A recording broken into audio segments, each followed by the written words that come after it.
E aí pessoal, tudo bem com vocês? Sejam bem-vindos a mais uma aula da nossa disciplina de Didática e Conteúdo das Ciências Naturais para as séries iniciais e ensino fundamental. Na aula anterior nós abordamos temas bem discutidos, como a breve história da ciência, a contribuição de alguns cientistas para a evolução da ciência na educação e formação de professores, pelo qual eu vi um interesse enorme pelos nossos queridos acadêmicos da FEMARF aí, através dos chats e da resolução de fóruns e também de atividades. Hoje não será diferente. Teremos uma aula muito boa, onde poderemos também dar nossas sugestões, críticas e ideias em relação ao tema que será discutido hoje, que é abordagem teórica sobre o ensino das ciências. E eu gostaria de iniciar essa aula com uma frase bem interessante e que nós poderemos... uma pergunta, tá? Corrigindo uma pergunta, e que vocês poderão respondê-la no final desta aula, ok? Então, vamos para a pergunta. Pessoal, para ser professor é preciso ter um dom? Calma, não responda ainda, fique para você. No final da aula você vai poder responder essa pergunta após conseguir, entender esse assunto que nós iremos abordar nesse momento, ok? Então, vamos para o nosso próximo tópico. A principal meta da educação é criar homens que sejam capazes de fazer coisas novas, não simplesmente repetir o que outras gerações já fizeram. Homens que sejam criadores, inventores, descobridores.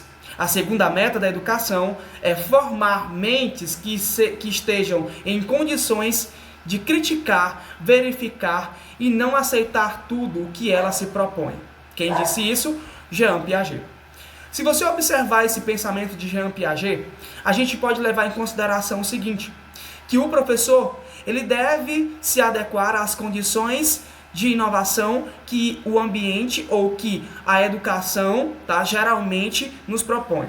Nós falamos sobre adequação e sobre inovação na aula anterior. Se você viu esse vídeo, você sabe do que eu estou falando. Só que tem um trecho desse pensamento de Jean Piaget que diz o seguinte: o professor, ele deve simplesmente ser criador, ser inventor e descobridor. Nesse caso, a segunda meta da educação, diz o pensamento, é formar mentes que estejam em condições de criticar, verificar e não aceitar tudo que ela se propõe a fazer. Pessoal, como eu disse para vocês na aula anterior, quem faz a metodologia, quem faz a didática é quem? É você, é o professor. Você que está dentro da sala de aula, você que conhece a condição do seu aluno, você que conhece a sua clientela, você vai adequar o seu método de ensino para eles, tá? Após, é claro, do período diagnóstico, no qual também nós mencionamos na aula passada.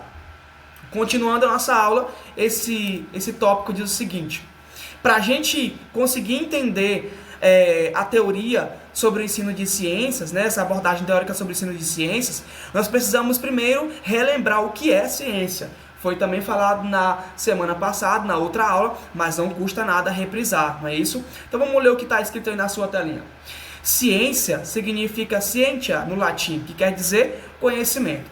Refere-se a qualquer conhecimento ou práticas sistemáticas. Em sentido estrito, ciência refere ao sistema de adquirir conhecimento baseado no método científico, bem como ao corpo organizado de conhecimentos conseguido através de tais pesquisas. Pessoal, ciência é nada mais, nada menos do que conhecimentos adquiridos, tanto anteriormente como atualmente. Tudo que você sabe hoje, tudo que você adotou hoje, devido às suas práticas de aprendizagem, é chamado de ciência. Só que ciência ela tem vários sentidos, dependendo do emprego da palavra em um texto ou em uma frase, você vai conseguir decifrar aí a sua definição dessa palavra. Ok? Então, relembrado aí o que é ciência, vamos para o nosso próximo tópico, que diz o seguinte: educação científica. O que vem ser educação científica?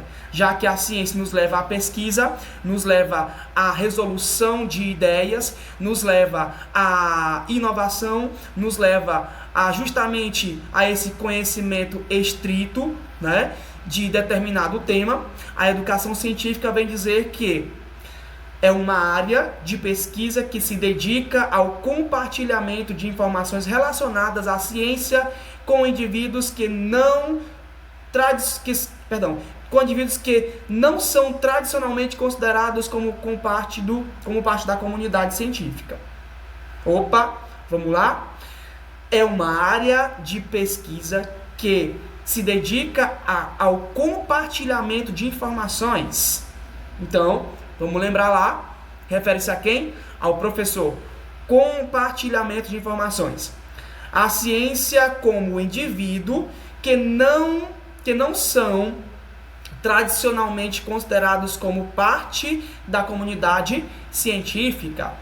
Ou seja, o professor em si, ele tem conhecimento de alguns temas, mas ele não pode ser considerado um cientista, tá?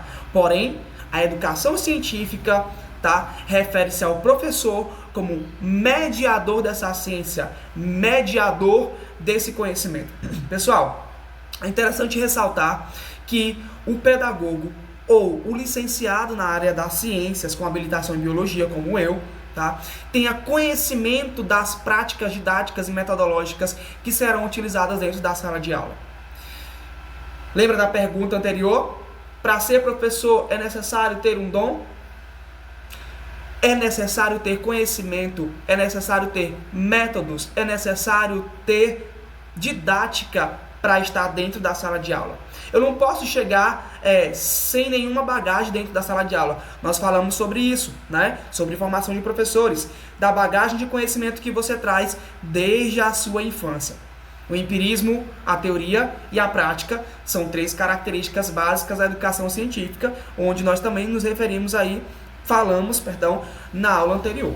Continuando esse parágrafo, ele continua dizendo: os indivíduos alvo podem ser crianças, estudantes, universitários ou adultos dentro do público em geral. Os campos da educação científica compreendem o conteúdo da ciência. Beleza. Campos da educação científica, quando eu falo de campos da educação científica, são justamente áreas de conhecimento ou temas em que podem ser abordados ciência. Dentro da sala de aula, você pedagogo, você pedagogista, você poderá trabalhar temas dentro da ciência onde seu aluno já terá um conhecimento prévio, porque são conteúdos que são pertinentes à idade do seu aluno. Por exemplo, eu não posso chegar falando de ciclos biogeoquímicos em uma turma de 3º ano, uma turma de 2º ano, sendo que a percepção científica deles, ou seja, sendo que o preconceito científico deles está para estudar um pouquinho sobre água, sobre como preservar a água, sobre como é importante falar da água, tá? Então, pensa só no seguinte: educação científica é um tema em que muitas vezes pode ser muito difícil ser trabalhado dentro de sala de aula se o professor não tiver conhecimento de tal tema, de tal abordagem, tá? Ou seja, a educação científica é importante ao mesmo tempo que ela pode atrapalhar no conceito pedagógico do professor se ele não estiver inteirado do assunto antes de entrar dentro de sala de aula. Para isso nós precisamos ter o quê? Vocês são sabedores disso. Planejamento, didática e metodologia que serão utilizados por você ao criar a sua aula, tá? Baseada no tema em que você escolher. Então, segundo Paulo Freire, o que ele diz referente à educação científica? A educação científica tem-se possibilidade de participar na tomada de decisões de forma crítica, tendo compreensão, olha só, compreensão dos processos da ciência e tecnologia do mundo em que vivemos. Podemos sim trabalhar a educação científica dentro de sala de aula, até porque você, pedagogo, terá esse dever de abordar temas científicos com seus alunos. É claro que dentro da linguagem dos alunos, tá? Baseado nos conhecimentos que eles já trazem de casa. É interessante que na tomada de decisão, de forma crítica, o professor não faça com que o aluno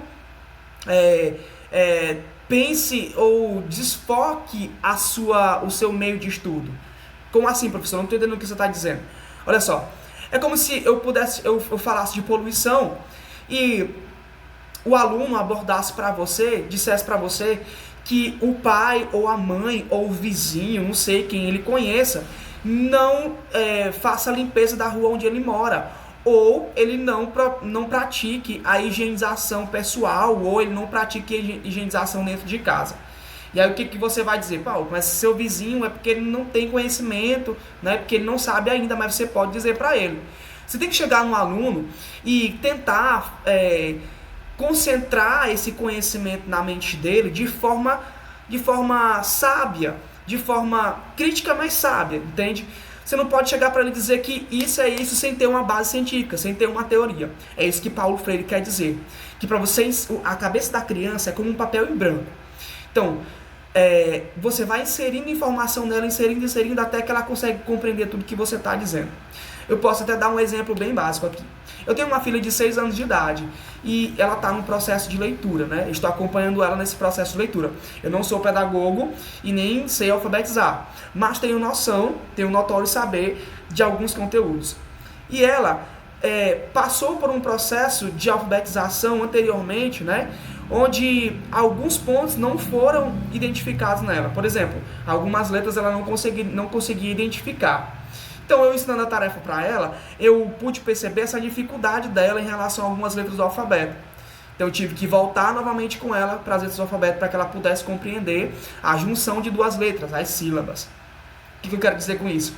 Que o processo de conhecimento científico, da educação científica, ele é justamente processual. É por etapas. Você não vai chegar dizendo para o aluno que sobre poluição, sobre preservação, sobre meio ambiente, inserindo um monte de conteúdo nele que a cabeça dele vai encher e não vai conseguir compreender nada, tá? Isso que Paulo Freire quer dizer, que a educação científica tem-se a possibilidade de participar das tomadas de decisão de forma crítica, tendo compreensão do processo da ciência e tecnologia no mundo em que vivemos, mas de maneira processual. No segundo ponto, ele diz o seguinte: para atingir essa meta, o modelo de ensino na escola tradicional deve sofrer mudanças, deixando de usar os argumentos da autoridade, puramente informativo e decorativo, e priorizar na argumentação e no diálogo, numa busca pela criatividade nas tomadas de decisão. Então, vamos lá. Vamos entender o que Paulo Freire quis dizer através desse conceito aí. Baseado nessa condição de que nós devemos ensinar ciência para o nosso aluno, que é importante ele entender os aspectos ambientais, tá? A importância da preservação do meio ambiente, a importância da reciclagem, por exemplo, que são temas muito discutidos na educação básica, né?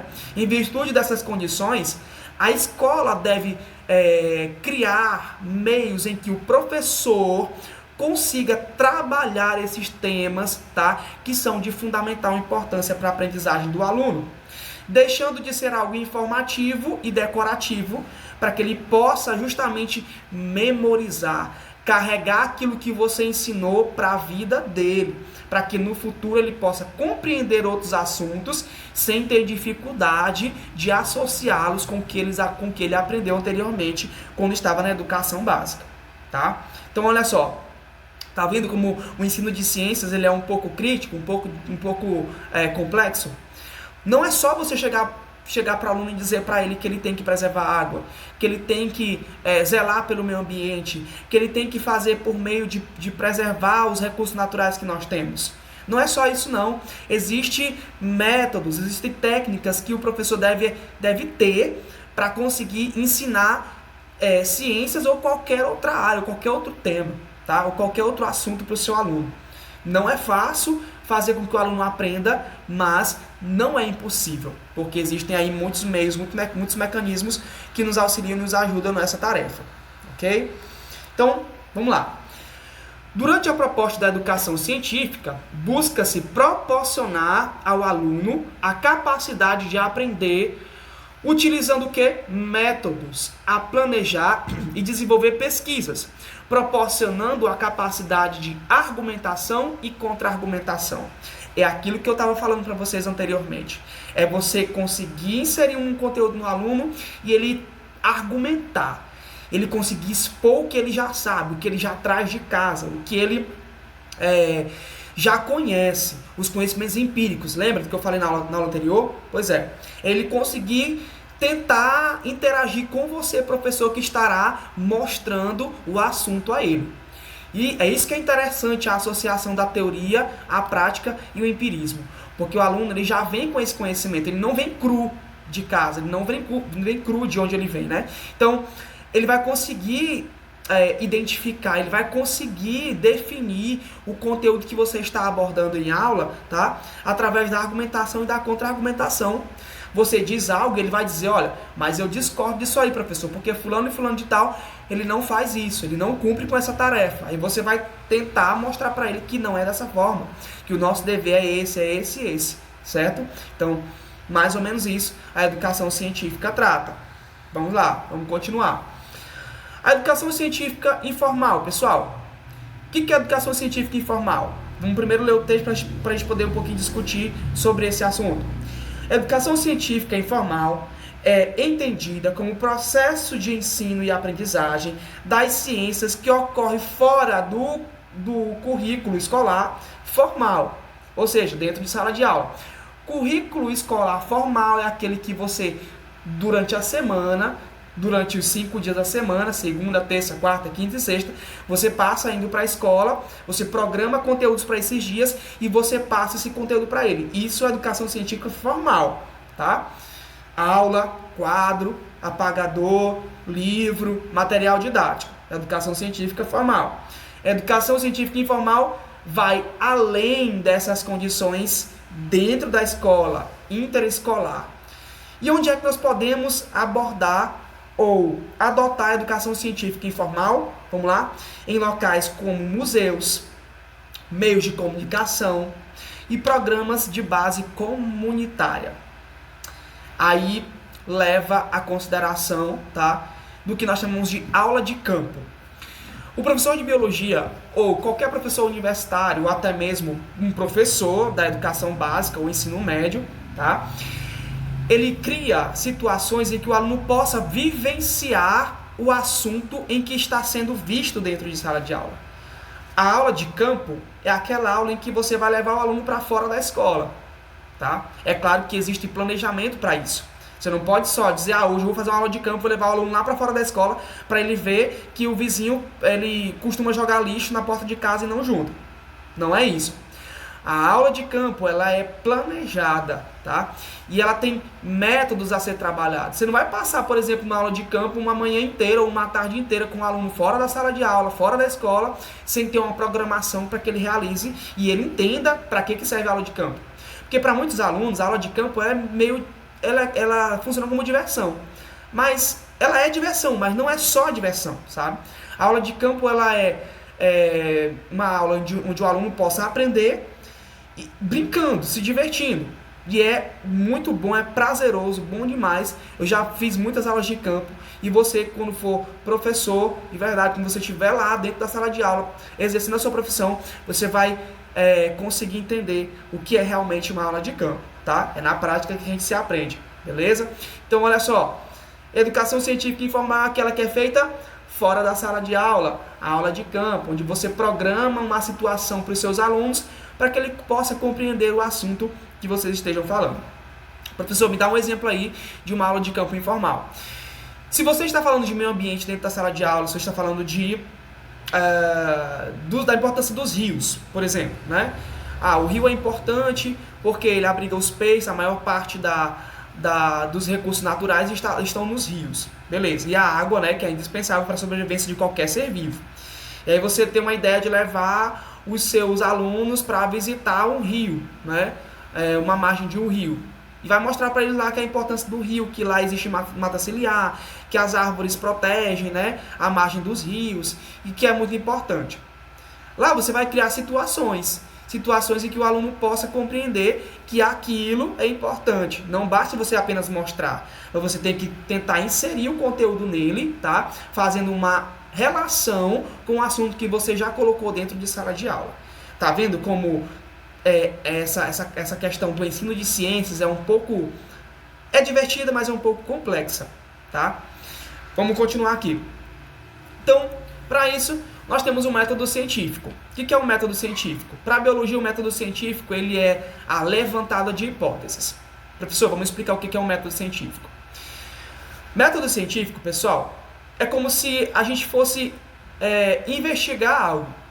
Vamos pensar no seguinte. Surgiu um determinado fenômeno e você não sabe de onde ele veio.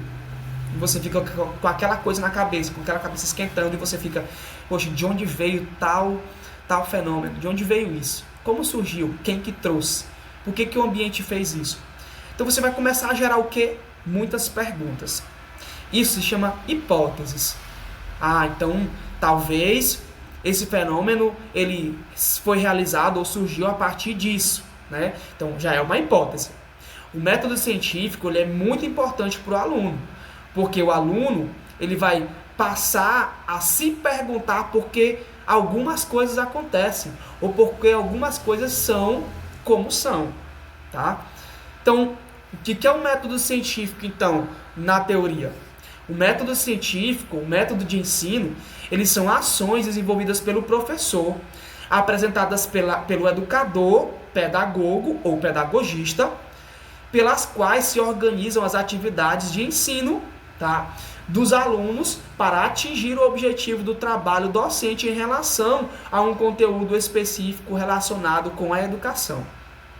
Ou seja, o método científico ou o método de ensino que você deve utilizar dentro de sala de aula é justamente a abordagem de um tema com os seus alunos. Seja ele de ciências, matemática, geografia, história, é como você vai expor esse conteúdo para o seu aluno. O método que você vai utilizar para ensinar determinado tema. Isso é de total responsabilidade de quem? Do docente. É ele que vai pesquisar, é ele que vai estudar, é ele que vai em busca das respostas para conseguir responder as perguntas que os alunos irão fazer no decorrer da aula. Okay? Então, nós temos cada método procurou dar conta de promover aos educandos apropriações do conhecimento necessário a cada momento, tá, da história, ou seja, cada momento histórico. Importante salientar que as posições pedagógicas nunca foram unânimes ou homogêneas. Como assim, professor? Como é que a posição pedagógica ela nunca foi unânime, nunca foi homogênea? Você tem o mesmo método que o meu? Eu tenho a mesma prática pedagógica que a sua? Não, negativo. Cada um tem o seu método de ensino diferente do outro. Você acha que é melhor ensinar determinado assunto para um aluno, para uma turma, tá? Porque o seu método é melhor, mas o do outro professor pode ser melhor do que o seu ou pode ser pior do que o seu. Vai depender da clientela. Ou seja, tudo vai ser apropriado, tá? Em relação à clientela, em relação ao público que você vai abordar o tema, tá? Então, você não pode chegar e adotar um método, sendo que aqueles alunos poderão não compreender o que você vai dizer. Para isso existe o período diagnóstico, para isso existe primeiro a observação. Você vai primeiro observar o seu aluno, você vai primeiro tentar entender como é o seu aluno e como ele consegue aprender as coisas, para você poder inserir um assunto nele, para você conseguir, né, mostrar um assunto para o seu aluno. E não é homogênea porque os métodos, as metodologias, elas nunca se misturam. A gente nunca consegue inserir uma metodologia na outra, ou a gente nunca consegue unir uma na outra, tá? Por quê? Porque isso depende da clientela, depende dos alunos, depende de para quem você vai ensinar, beleza? Então, o ensino direto e indireto, pessoal. O que é o ensino direto e indireto? O ensino direto e indireto são métodos de ensinos que foram criados, tá? Lá nos Estados Unidos. Surgiu lá nos Estados Unidos. E essa questão do ensino direto e indireto, ela está sendo empregada aqui no Brasil há muito tempo, lógico, né? Você vai entender o que eu estou dizendo aqui em relação a ensino direto e indireto.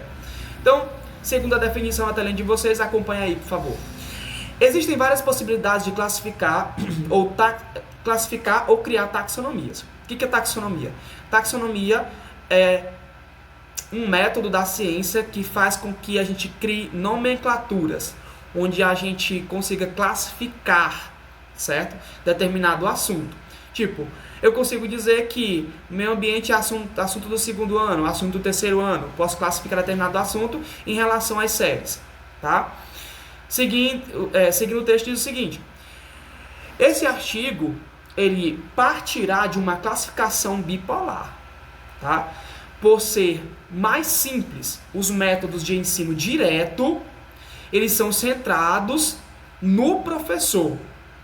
Também, nesse caso, designados ao ensino, tá? Designados ao ensino ativo, ok?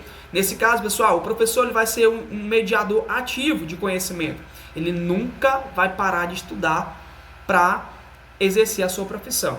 Até porque o professor sempre tem que estar se atualizando, ele sempre tem que estar ali buscando novas técnicas, novos métodos. Então, ele sempre vai ser um indivíduo ativo. Isso é um método de ensino direto, porque quem vai estar totalmente associado ao professor. E o método de ensino indireto, pessoal? Os métodos de ensino indireto, ele está centrado apenas aonde? Nos alunos. Então, pense o seguinte: método de ensino direto, professor. Método de ensino indireto, aluno. Vamos entender como é que funcionam esses métodos e como a gente pode aplicá-los dentro de sala de aula. O ensino direto. De acordo com Finn e Hewitt, lá nos anos de 1996, tá? O ensino direto pode ser encarado como um ramo do instrutivismo. O que é o instrutivismo? Da instrução. Por isso que está associado apenas ao professor. Porque quem vai instruir o assunto ao aluno será quem? O mediador de conhecimento, o professor que estará dentro de sala de aula. Pretende-se assim possibilitar que mais indivíduos se interagem num grupo com um determinado conjunto de conhecimentos, princípios morais e capacidades, tendo em vista as suas integrações sociais. É necessária, tá, descobrir a capacidade de cada indivíduo. Ou seja, através da instrução do professor, através do método de ensino direto, você vai chegar dentro da sala de aula, vai dizer o bom dia ou boa tarde, dependendo do seu horário. Você vai falar um pouquinho com a turma e dizer que o assunto proposto vai ser esse. Fulano, olha, turma, o nosso assunto de hoje vai ser determinado assunto, tá? Nós iremos ver isso. Beleza. Então, a partir daí, você vai começar a instruir o seu aluno da forma como ele deve fazer para compreender o assunto. O método de ensino direto é de responsabilidade do professor, porque é ele que vai abordar o assunto e ele que vai instruir o aluno por onde o aluno deve andar. Ok? E vamos abordar agora o método de ensino indireto. Essa frase, ela fala muito a respeito sobre esse método de ensino. Vamos ler o que diz a frase. Diz-me e eu esqueço. Ensina-me e eu recordo. Envolve-me e eu aprendo. Falou tudo, né, a respeito sobre o método de ensino do professor. Ou seja, eu não posso só chegar na sala de aula e jogar o conteúdo para o aluno sem que ele consiga aprender. Porque no dia seguinte, se eu for perguntar para ele o que foi que eu ensinei anteriormente, ele não vai saber responder. O que eu tenho que fazer é justamente envolver o aluno com o meu conhecimento, envolver o aluno com a minha abordagem, tá? Para que ele possa compreender o que eu estou dizendo para ele, o assunto que eu estou ministrando dentro de sala de aula. Mas essa frase ela está centrada com o pensamento. Então esta frase ela está em conformidade com esse pequeno parágrafo, tá? Que diz o seguinte: essa frase vai de encontro aos pontos fulcrais, ou seja, essenciais, dos métodos de ensino indireto, na medida em que, nestes métodos, os alunos adquirem competência através da transformação ou construção de sua própria aprendizagem, desenvolvendo ativamente o conhecimento. Pessoal, ensino indireto está associado apenas aos alunos, ou seja, é onde o professor vai conseguir, através do ensino direto, fazer com que o aluno se submeta à pesquisa, A pesquisa leva o aluno à aprendizagem. Esse método faz com que o aluno esteja pronto a investigar o assunto, pronto a decifrar o que o professor tentou mostrar dentro de sala de aula, tá? O método de ensino indireto, tá? Ele leva o aluno à compreensão de determinados assuntos e a sempre buscar mais e mais daquilo que o professor tentou mostrar dentro da sala de aula. Nesse próximo tópico diz: ao contrário do método de ensino direto, os métodos indiretos centrado no aluno, como eu falei para vocês. Olha só, embora ambos possam ser vistos como métodos complementares e não antagônicos. Nos métodos de ensino indireto, o papel do professor é apenas de facilitador da aprendizagem. Então, o professor ele não pode chegar no aluno, tá, no método de ensino indireto e tentar mostrar de imediato o que ele deve fazer. É como se eu estivesse tentando ensinar uma criança um determinado assunto e eu fizesse uma pergunta para ele. A criança, geralmente, ela demora um tempo para processar o que você perguntou. Então, ela está ali pensando, ela está ali buscando onde ela deve responder e como ela deve responder. O professor não pode chegar e dizer para ele, ó, resposta tal, eu não te disse que é resposta tal. Geralmente, existem muitos professores que fazem assim. Não esperam o aluno a tentar descobrir, a tentar forçar a sua mente para conseguir aprender. Quando você vai ensinar ciências, o aluno rapidamente ele tem uma resposta na ponta da língua. E muitas vezes essa resposta é impensada. Ou seja, o método de ensino indireto ele leva o aluno a pesquisar para tentar responder aquilo de forma correta e não da forma incorreta. Então, nesse caso, no papel do método de ensino indireto, o professor vai ser apenas um facilitador. Ele vai abordar o tema, propor a atividade para que o aluno consiga responder aquilo que ele viu dentro da aula. Por isso que as atividades são essenciais. Você joga a teoria, mas tem que ter a prática, para que o aluno consiga compreender o que realmente acontece dentro da teoria. Porque nem sempre a teoria ela é respaldada na prática. Ou seja, nem sempre o que a gente vê na teoria, na prática certo? Vamos dar um exemplo aqui. Você está dizendo coisa errada aí, vamos lá. Vamos compreender. Olha só. Muitas vezes você vê uma receita de bolo na internet, ou alguém lhe ensina alguma receita de alguma comida. Você diz, eu vou fazer porque é muito fácil. Na teoria, o que a pessoa disse, né? Você vai misturar determinados ingredientes, vai dar isso, certo? Na teoria é muito fácil você dizer o que acontece.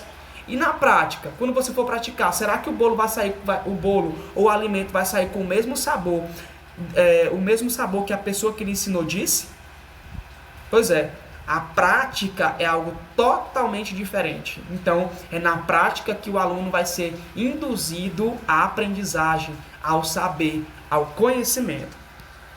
Beleza, vamos continuar. Devido à sua natureza construtivista, o método de ensino indireto tem a vantagem de tornar, o aluno um aprendiz ativo. Lembra do professor ativo lá no método direto? No método direto, ele vai transformar o professor ativo, porque o professor vai passar a ser um constante estudante. Ou seja, ele vai sempre ser estudante, vai ter que sempre se aprimorar, vai ter que sempre se atualizar. O método de ensino direto faz do aluno um estudante ativo, pessoal. Ativo, um aprendiz ativo. Ou seja, ele vai sempre querer mais e mais aprender sobre assuntos, sobre determinados temas que serão abordados dentro de sala de aula. Porque aqui diz o seguinte: aprender é algo que é feito pelo estudante e não feito para o estudante, tá? O estudante é que aprende. Muitas vezes o professor fica naquela culpa dizendo que mas terminou o ano e 30% da minha sala não conseguiu compreender o que eu passei, ou 30% da minha sala não conseguiu absorver o assunto, não conseguiu ler, não conseguiu fazer isso ou fazer aquilo. Calma, que quem faz a aprendizagem é o aluno. Se o aluno não tiver interesse, infelizmente, é complicado você tentar ensinar algo a ele, tá? O aluno tem que ter interesse. E o interesse do aluno vem de onde? Vem de casa. Quem ensina isso são os pais. Os pais que devem ensinar os alunos que é importante estudar, é importante aprender. Não carregue essa culpa. Você faz o seu papel. Se o aluno aprende, é porque ele tem um interesse em aprender. Se ele não tem um interesse em aprender, infelizmente, tá? Ele deverá passar por outros profissionais para que ele possa, sim, passar a ter o anseio de aprender, o anseio de entender alguns assuntos, ok? Certo, então cabe justamente ao professor um papel de facilitador mais do que instrutor. No ensino indireto, o professor não pode ser instrutor, ele não pode instruir, ele deve sim facilitar para que o aluno consiga compreender. Você já deu o assunto, você já ministrou a sua aula, agora você vai passar a sua atividade para que o método indireto seja ativado, para que o aluno consiga, né, reproduzir aquilo que você ensinou. É assim que a gente aborda o aluno dentro de sala de aula. Então, pensando nisso, quais são as vantagens da aprendizagem pela descoberta, pessoal? Pelo método indireto? Na telinha de vocês tem a resposta. Quais são as vantagens? Olha só. O método indireto, ele estimula a participação ativa, tá, do aprendente, ou seja, do aluno, que promove a motivação e a curiosidade. Ponto 2. Promove a autonomia, responsabilidade e independência do aluno. Você vai passar geralmente aí 200 dias letivos, que é o normal, né? Dentro de sala de aula, de uma escola, de uma instituição. Você vai passar esses 200 dias letivos ensinando, passando conteúdos, fazendo com que o aluno aprenda de forma direta, tá? Através do método indireto também. Para que o aluno tenha responsabilidade e independência, ele precisa ter motivação, ele precisa ter o interesse. Sem isso, o método de ensino indireto não é válido. Terceiro ponto, diz que a vantagem do método de ensino indireto é de desenvolver a criatividade e a competência de resolução de problemas, tá? Você vai colocar um questionário para o seu aluno, ele vai lá tentar responder o assunto, tentar responder o questionário através de pesquisas que podem ser feitas pela mente, pelo que ele aprendeu, ou podem ser feitas por materiais didáticos, se o professor permitir. Terceiro ponto, facilita a aprendizagem por medidas, pois cada aluno evolui, aprende segundo a sua capacidade. Você não pode querer forçar o aluno a aprender um determinado assunto, sendo que a sua capacidade não permite, certo? É como se eu colocasse um aluno da primeira série para a terceira série querer que ele aprenda um assunto de terceira série. Não é isso, tá? É como se eu empurrasse um conteúdo de ensino superior num aluno do ensino médio. Não é isso. Então, o ensino direto, tá? Ele é vantajoso porque justamente ele facilita a aprendizagem do aluno. Ele induz o aluno à pesquisa, induz o aluno a querer descobrir, tá? A descoberta. E isso seguindo a sua capacidade de aprendizagem. E o último ponto das vantagens aí da aprendizagem é porque possibilita o desenvolvimento da aprendizagem, tá? Para significativas práticas da vida, ou seja, levando em consideração que o aluno vai levar o assunto para toda a vida, e esse assunto vai servir para que ele seja um cidadão de bem, tá? E para que ele consiga ser um profissional de sucesso também, assim como você está sendo, ok? Continuando o assunto, pessoal, essa abordagem que nós acabamos de fazer em relação ao ensino direto e indireto, ela é pertinente e nós devemos também conhecer a função tanto do professor quanto do aluno para que a gente possa realizar o nosso método. Estamos finalizando nossa aula e nós vamos concluir que a função do professor é o de mediador entre o conhecimento e a compreensão dos alunos, bem como facilitador da aprendizagem, fornecendo ferramentas aos aprendentes, tá? E servindo de orientador para resolver os erros. Ou seja, o professor é apenas um instrumentista, ele vai adotar de instrumentos, métodos, didáticas, para que o aluno consiga compreender o assunto. Essa é a sua função. Você não pode fazer o papel do aluno, que é o de se preocupar se ele vai conseguir ou não. Quem deve se preocupar é o aluno, tá? Ele que deve se submeter a essa preocupação, a essa hipótese, a essa pergunta. Pô, será que eu vou compreender o assunto que o professor está falando? Vai depender dele, se ele vai prestar atenção na aula ou se ele vai querer, né, estar só brincando. Então, sabemos a função do professor, vamos observar aí a função do aluno. A função do aluno diz que o aluno revê, modifica, enriquece e reconstrói o seu conhecimento. Então, reconstrói constantemente as suas propriedades, tá? Representações, enquanto utiliza de tarefas do que aprendeu e a outras situações. É aquela coisa que a gente sempre diz para os alunos, meus queridos. Chegar em casa, vocês têm que revisar o conteúdo, vocês têm que estudar. O assunto não é para ser visto só apenas dentro de sala de aula, não. O conteúdo deve ser revisto lá fora também, tá? Quando você chegar em casa. É complicado você ensinar algo para o aluno, sendo que o aluno não vai dar continuidade quando chegar em casa. Então, para o aluno vai ser um trabalho em vão, ele foi para a escola para fazer nada, certo? Então, assim, é importante que a gente conheça as nossas funções, os nossos métodos de ensino, como trabalhar o aluno é de nossa responsabilidade. Nós vamos criar métodos, mecanismos, metodologias didáticas para que nós possamos, né, ser professores de excelência. Mas o aluno também deve conhecer o seu papel.